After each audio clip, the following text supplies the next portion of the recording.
Don't you hate it when your hands cramp up by writing down all those values of the parts that you manufacture? Today we're going to go over a few things with our Inspection Mobile program and how we can enter those values, save your hands from writing down all of those numbers.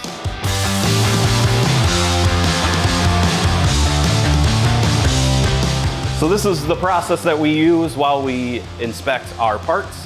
Every part that we make is going to go through this process, and I'm going to show everyone how we enter the data for those different processes. So we're going to start off by opening up our Inspection Mobile, and we're going to search by job. Today's job number is number 1.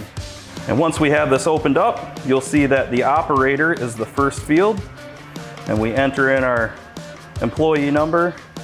And a quick visual inspection, the part that we're going over today, we're just using as an example as our RK1. We make this in-house here. This is one of our parts. So I grabbed it to use. So we're going to do a quick visual inspection. That visual inspection passes. So we're going to enter that in.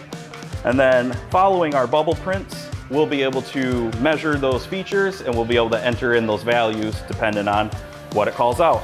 So our bubble number 1 right now is showing us a certain value. Now I'm going to measure that section.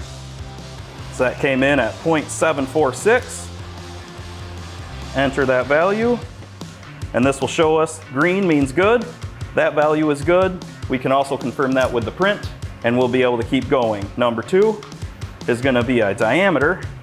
We'll measure this, 900. That's also green. Number 3 is our flats, 746. And then our overall length is a call out of 2.125 inches. This is saying 2.135. Actually 2.136. And you'll see on that last value that that box will turn red, meaning that it is outside of the tolerance. It's either too small or too large. In this case, it is too large. So that would immediately let the operator know that that part is out of tolerance.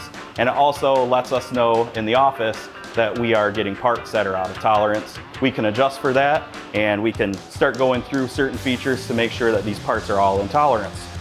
Once that operator is done entering the values, it'll open up a brand new inspection, so it'll be nice and ready for them for the next part that they bring out of their machine so they can check it. And there you have it. It's quicker, easier, and saves you from some carpal tunnel.